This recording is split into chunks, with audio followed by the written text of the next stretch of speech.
Rota 66. E então, veja só, se você acha que vai ser difícil para Deus, que inventou tudo que tem aí, né, fazer com que um nenê nasça sem a intervenção de um homem.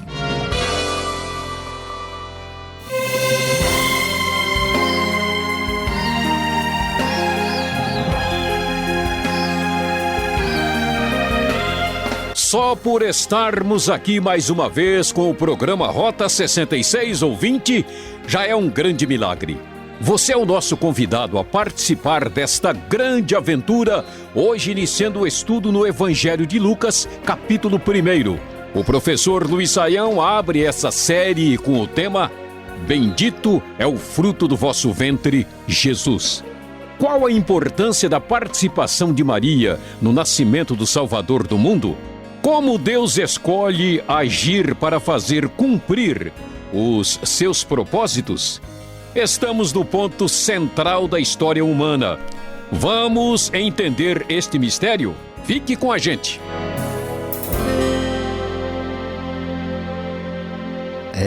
Prezado ouvinte, talvez você já tenha ouvido falar do nascimento de Jesus Cristo e do milagre que isso significou. Mas muitas vezes o nosso conhecimento não é tão detalhado.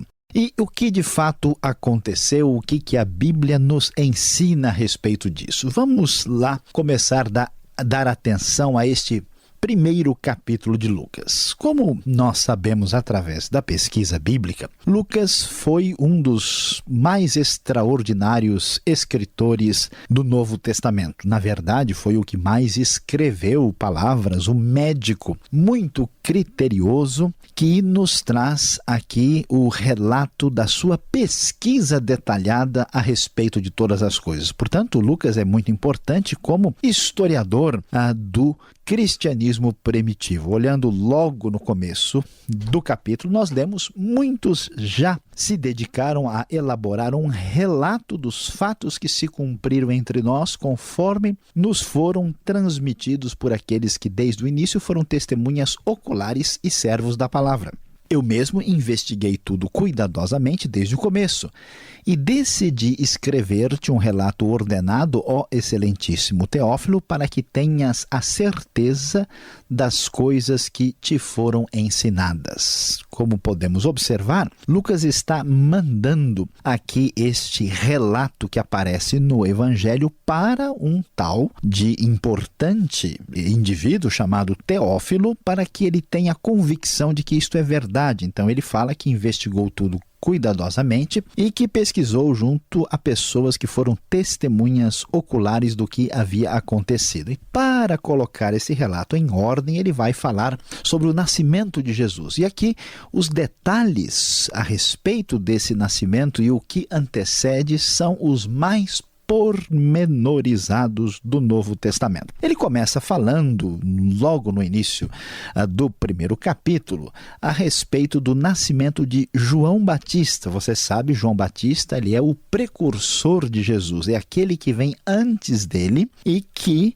anuncia o Messias que haveria de chegar. João Batista, a sua história é extraordinária. O texto nos fala que tudo começou quando um sacerdote chamado Zacarias, casado com Isabel, eles já com uma certa idade não tinham filhos. E acontece que quando Zacarias estava na sua função sacerdotal, chegou a hora dele oferecer incenso. Quando isto acontece, de repente, diante dele, à direita do altar do incenso, aparece um anjo. E esse anjo, então, vira para Zacarias e diz: não tenha medo, Zacarias, sua oração foi ouvida. Isabel, sua mulher, lhe dará um filho e você lhe dará o nome de João.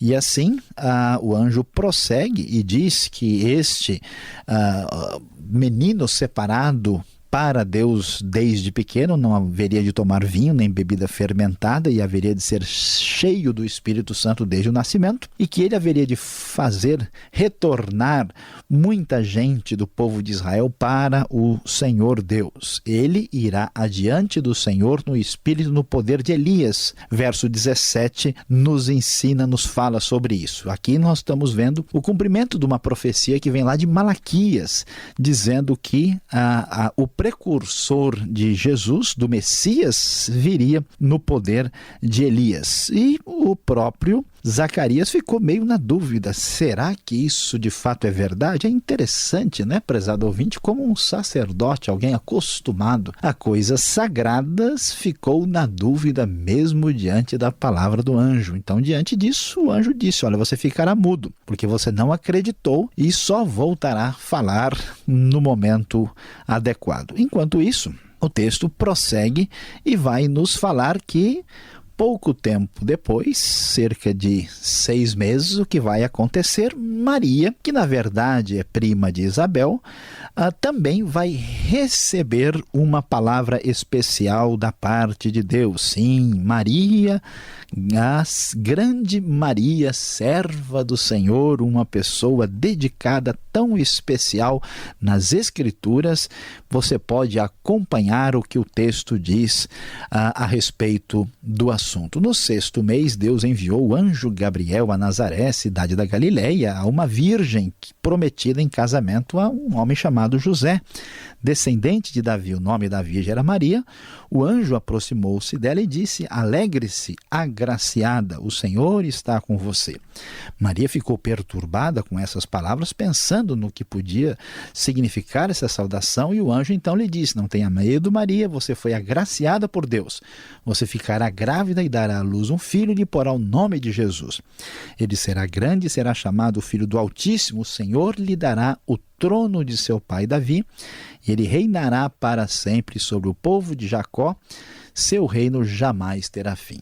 Meu prezado ouvinte, aqui está o grande anúncio da salvação. Chegou o momento em que Deus haveria de agir na história para trazer salvação à humanidade. Ele começa trazendo o nascimento de João Batista e depois o bendito fruto do ventre de Maria, Jesus. Maria, assustada com o que está escutando, diz, escuta, mas isso, como isso pode acontecer, já que eu sou virgem? Então, de maneira milagrosa e especial, nós ouvimos o que vai acontecer pelas palavras do anjo, que diz, o Espírito Santo virá sobre você e o poder do Altíssimo a cobrirá com a sua sombra. Então, diante dessa bela sucessão de nenês preparados para trazer a grande salvação, o precursor João Batista e o Senhor Jesus, nós vamos, na sequência do texto, ver que Maria vai visitar Isabel, e quando isso acontece, Isabel ouviu a saudação que Maria deu a ela quando ela chegou. O bebê, veja que coisa impressionante, prezado ouvinte, como as coisas de Deus assim estão além da nossa compreensão. O bebê agitou-se em seu ventre, Isabel ficou cheia do Espírito Santo e em alta voz exclamou, bendita é você entre as mulheres e bendito é o filho que você dará à luz. Ou seja, como tantas vezes já ouvimos, bendito é o fruto do vosso ventre, Jesus. Por que sou tão agraciada a ponto de me visitar a mãe do meu Senhor? Assim, Maria põe-se a cantar na sequência, e é tão importante aprendermos com as palavras de Maria. Maria disse o seguinte, a minha alma engrandece ao Senhor, e o meu espírito se alegra em Deus, meu Salvador. Maria, sabendo que era pecadora, sabendo que era uma pessoa simples na comunidade de Israel, que não tinha nenhuma relevância, ela ficou impressionada, pois Deus, que é o seu Salvador, agiu de uma maneira tão especial. Ele atentou para a humildade da sua serva. Agora, ela diz, de agora em diante todas as nações me chamarão bem-aventurada. Aqui sim está a história da mulher mais famosa e importante das páginas sagradas, Maria, sim, Maria, aquela que teve o privilégio de ter em seu ventre o Salvador Jesus. Diante disso, nós vamos, logo adiante, descobrir que não passou tanto tempo, o texto vai nos falar do nascimento de João Batista. João Batista nasce e na hora o pessoal fica em dúvida, O Zacarias não consegue falar ainda, ele faz questão de escrever e o nome do menino é João. Quando é dado o nome, ele volta a falar a Zacarias por causa da promessa do próprio anjo, e ele mesmo, cheio do Espírito Santo, profetiza: louvado seja o Senhor, o Deus de Israel, porque visitou e redimiu o seu povo. E prosseguindo, falando diretamente a respeito do menino que havia nascido, João Batista, ele diz: e você, menino, será chamado profeta do Altíssimo, pois irá adiante do Senhor para lhe preparar o caminho, para dar ao seu povo conhecimento da salvação mediante o perdão dos seus pecados. E assim nós vemos o nascimento de João Batista, a promessa de Deus que foi se cumprida e a promessa estabelecida sobre Maria. O que é impressionante, prezado ouvinte, é descobrir como Deus age de maneira diferente do que esperam os poderosos deste mundo. Lá está uma moça mais ou menos desconhecida, simples, que é alcançada pela graça de Deus para trazer o Salvador ao mundo, a salvação necessária para a humanidade. E mais uma vez ouvimos o eco das palavras que atravessam os tempos e a história que foram ditas àquela moça, àquela jovem de Israel: bendito é o fruto do vosso ventre, Jesus.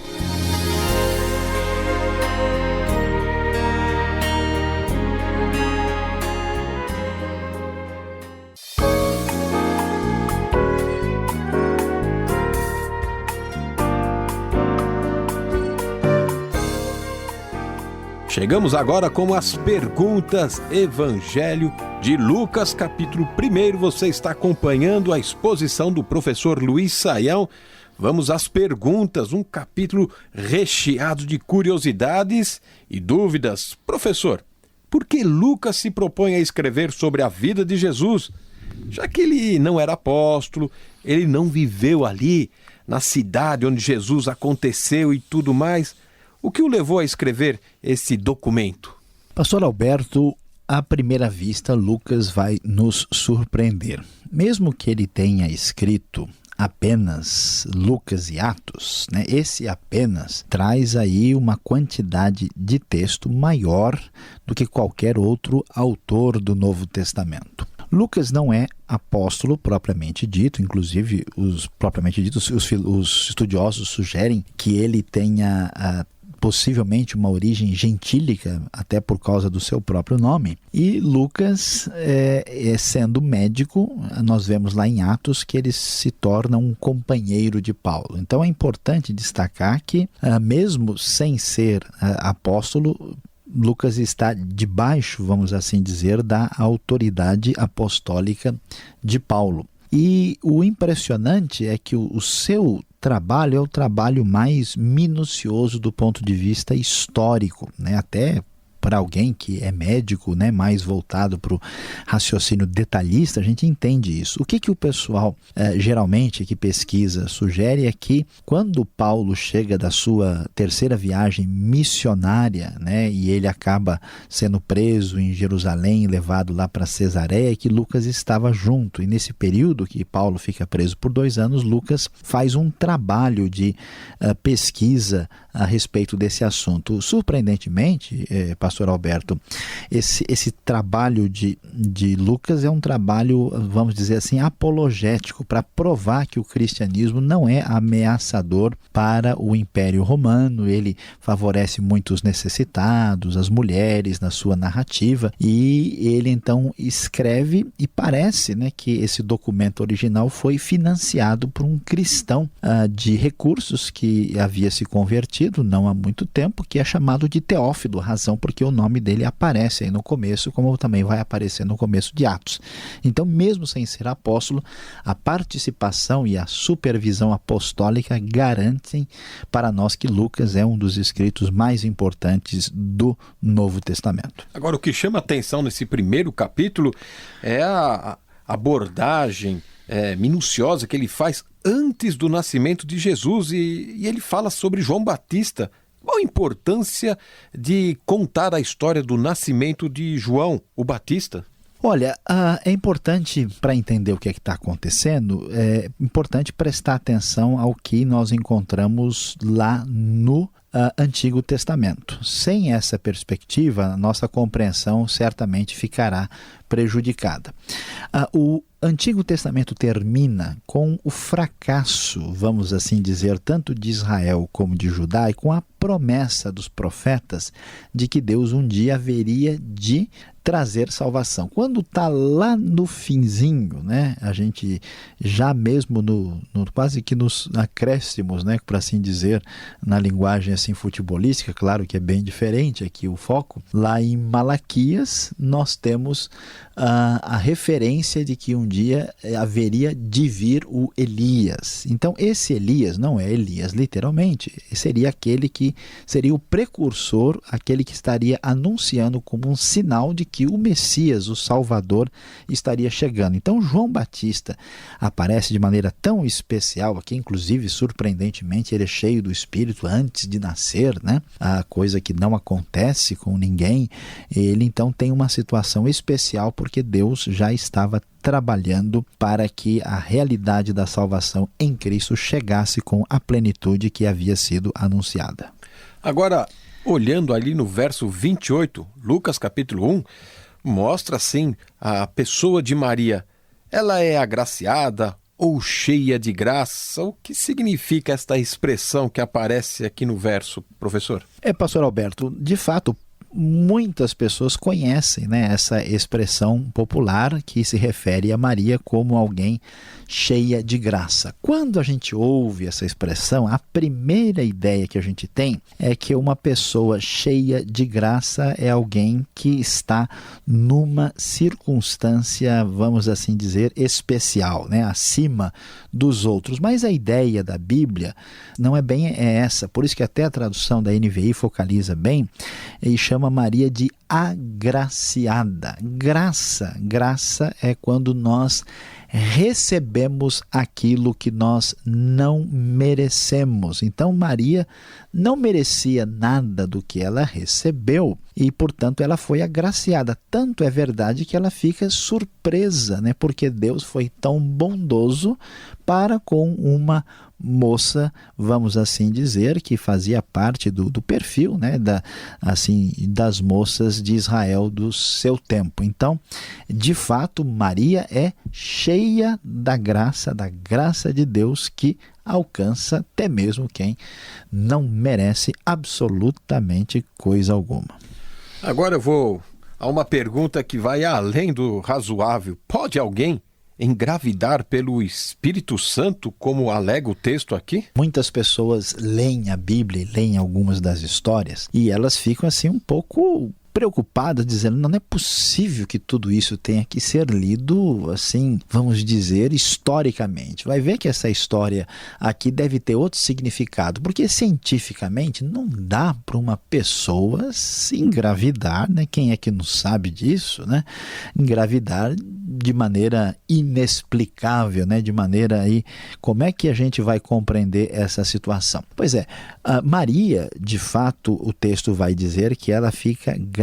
Aqui que está a diferença, de maneira sobrenatural. Talvez você ache até um pouco difícil, mas como é que eu acredito nisso? Mas preste atenção, se você acredita que Deus fez o mundo, se você acredita que Deus fez o universo, que Deus criou toda essa enormidade, vastidão de coisas diferentes, e então veja só se você acha que vai ser difícil para Deus, que inventou tudo que tem aí, né, fazer com que um nenê nasça sem a intervenção de um homem. Portanto, o que acontece com Maria no nascimento de Jesus, porque o nascimento do Filho de Deus é um milagre especial, não explicado racionalmente, porque é uma, vamos assim dizer, uma ação especial diferente da parte de Deus.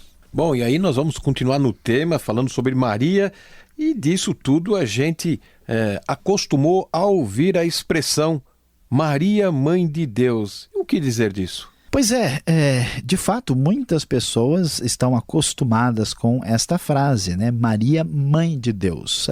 Será que é correto dizer que Maria é Mãe de Deus? Veja bem, essa frase é uma frase importante. Ela foi, inclusive, assim, trazida à discussão porque por interesse teológico muito importante da própria igreja cristã antiga. O que se queria dizer com isso? Queria-se afirmar com toda razão e certeza que quem havia nascido de Maria era de fato divino de verdade, ou seja, Jesus é absolutamente divino, ele nasceu, né, pela obra do Espírito Santo e ele é absolutamente o Filho de Deus de fato. Então, nós podemos dizer com toda certeza que Maria é mãe de Deus porque Jesus é Deus de verdade e isso não significa que Maria fosse divina. Algumas pessoas pensam que necessariamente Maria deveria ter algum tipo de divindade para que isso acontecesse, mas isso não é possível, isso não é verdade. A Bíblia não diz que Maria teve um nascimento como o de Jesus, portanto ela foi escolhida por Deus para ser a mãe de Jesus, que é Deus encarnado entre nós. E falando de Jesus, que é o nosso Salvador, como entender então o verso 47, o cântico de Maria aqui, e chama Deus de meu Salvador? E aí? Pastor Alberto, tanta gente gosta tanto, e com muita razão, de Maria, porque é uma das pessoas mais importantes da Bíblia, que chegaram até a sugerir, por ela ser tão especial, que ela não tinha pecado. A ideia é a seguinte: para que Jesus tivesse nascido sem pecado, era importante que Maria tivesse nascido sem pecado.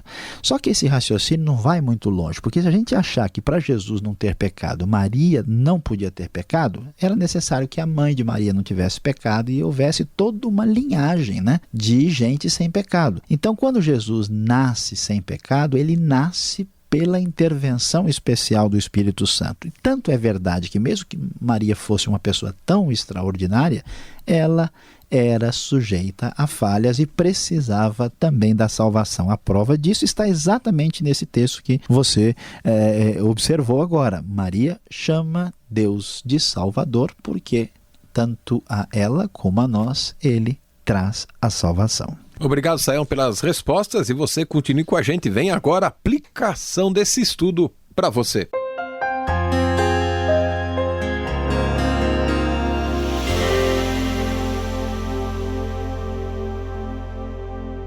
No Rota 66 de hoje, você estudou conosco Lucas capítulo 1.